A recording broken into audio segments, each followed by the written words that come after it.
Halo teman-teman, apa kabar? Welcome back to my channel. Di video kali ini kita akan melanjutkan tutorial TypeScript. Di video sebelumnya kita sudah belajar terkait dengan namespace di TypeScript.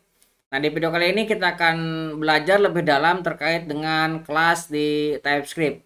Sebenarnya kelas ini sudah pernah kita singgung ya di video awal-awal terkait dengan bagaimana kita membuat objek dan bagaimana kita mendeskripsikan sifat-sifat objek menggunakan TypeScript. Nah, kita akan belajar lebih dalam. Nah, untuk mulainya silakan teman-teman ambil link bahan materi kita. Saya cantumkan di kolom deskripsi di bawah ya. Teman-teman pilih yang bagian part 11 yang kelas ini ya. Nah, nanti akan diarahkan ke specific branch-nya ya. Nah, teman-teman silahkan clone untuk bahan kita ya. Sini kita clone untuk specific branch dan kita akan simpan di drive C TypeScript tutorial yang ke-10. Nah, ini teman-teman sesuaikan direktori sesuai dengan direktori teman-teman ya. Nah, kita akan clone ke sini.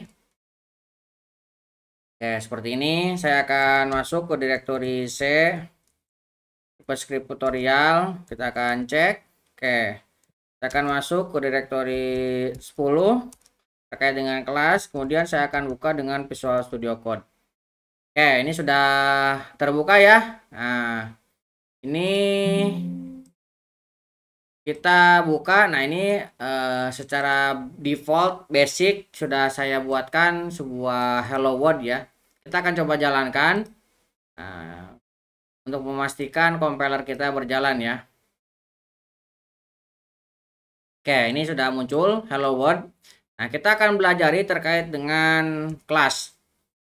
Kelas di TypeScript adalah sebuah fitur yang memungkinkan kita untuk membuat struktur data yang memiliki properti dan metode. Kelas juga dapat mewarisi sifat dari kelas lain dengan menggunakan extend ya. Kelas di TypeScript mendukung fitur-fitur seperti constructor, field, method, access modifier, kemudian static, kemudian abstrak, dan dekorator. Nah, terkait dengan hal-hal tadi kita akan pelajari beberapa ya, tapi sebagian akan kita pelajari secara khusus yang memang materinya cukup panjang ya. Pertama, untuk membuat kelas kita harus menggunakan kata kunci kelas. Nah, seperti ini ya. Kemudian diikuti dengan nama kelasnya. Misalkan kita akan membuat sebuah kelas employee. Nah, ketika kita membuat nama, dipastikan biasakan teman-teman menggunakan huruf besar di awal sebuah kelas ya. Tujuannya apa? Supaya coding kita mudah dibaca dan enak dibaca oleh programmer lain, supaya kita tidak menyalahi kesepakatan umum ketika membuat sebuah kelas ya. Oke. Kemudian ketika kita sudah memiliki kelas, di sini ada kurung kurawal buka dan ada kurung kurawal tutup. Nah, ini adalah scope jangkauan dari sebuah kelas. Jadi di sini ada kelas employee, maka jangkauan dari kelas employee dari sini kurung kurawal buka dan sampai sini kurung kurawal tutup. Maka semua yang ada di dalamnya adalah isi dari kelasnya ya. Oke, di dalam kelas bisa memiliki yang namanya field. Nah, field ini kita bisa deskripsikan dengan sebuah hampir sama dengan ketika kita mendeskripsikan sebuah variabel ya. Misalkan di sini saya membuat sebuah name. Nah, setelah namanya kita lanjutkan dengan tipenya atau tipe datanya. Nah, di sini ada error ya. Nah, karena kita belum memberikan sebuah inisial ya.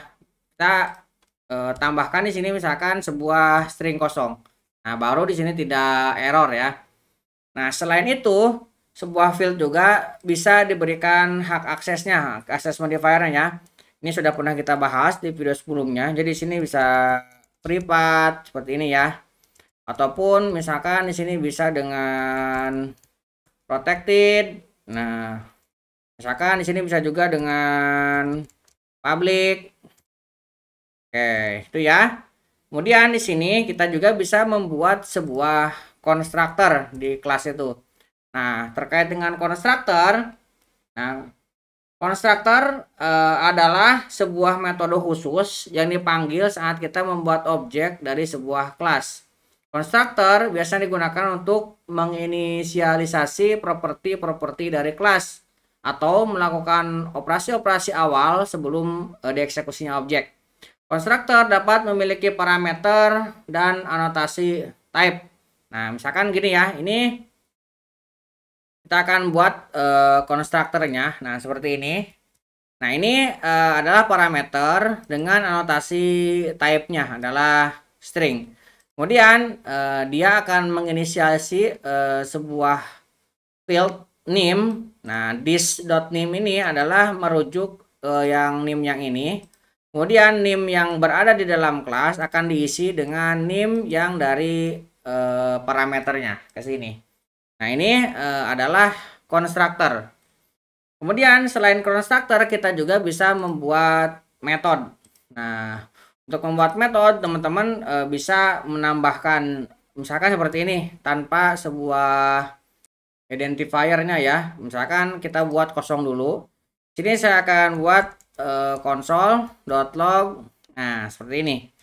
Nah, seperti ini teman-teman juga bisa menambahkan sebuah keterangan yaitu void. Nah, void ini menandakan bahwa sebuah metode ini hanya dieksekusi saja, hanya dijalankan dan dia tidak mengembalikan nilai. Itu kalau misalkan void. Nah, teman-teman juga bisa membuat sebuah metode yang mengembalikan nilai. Misalkan saya buat di sini public, kemudian saya akan membuat get nama, get name. Nah, ini akan mengembalikan sebuah string. Nah, seperti ini ya. Nah, ini juga teman-teman bisa tambahkan di sini public, bisa ya. Nah, ketika ini dieksekusi, maka dia akan mengembalikan tipenya adalah string. Kemudian kita juga bisa membuat metode untuk merubah set name misalkan ya. Nah, seperti ini kita akan merubah dengan sebuah string nantinya yang akan dikirimkan dan akan mengubah name yang ada di kelas ini. Nah, ini bisa kita lakukan. Nah, kemudian dari sini kita bisa membuat objeknya. Untuk membuat objek, kita sama mirip dengan membuat variabel ya. Kita bisa menggunakan let. Misalkan emp sama dengan, kita tambahkan new. New ini menandakan kita akan membuat objek dari sebuah kelas. Nah, kemudian di sini ada parameter yang ditentukan. Ini untuk konstruktornya ya, mengisi konstruktornya. Nah, dari sini kita bisa memanggilnya, misalkan emp.grade atau get name. Nah, atau misalkan kita set name, kita akan get name lagi di sini ya.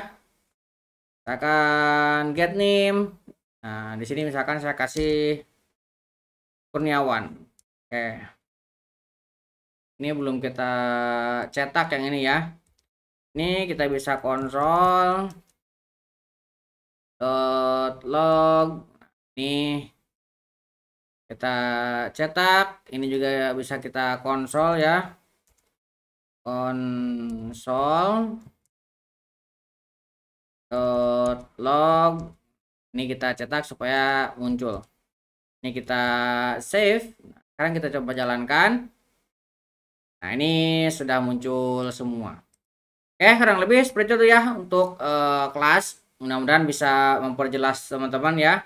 Buat teman-teman yang belum subscribe, jangan lupa subscribe dan nyalakan tombol loncengnya. Sampai ketemu di video selanjutnya.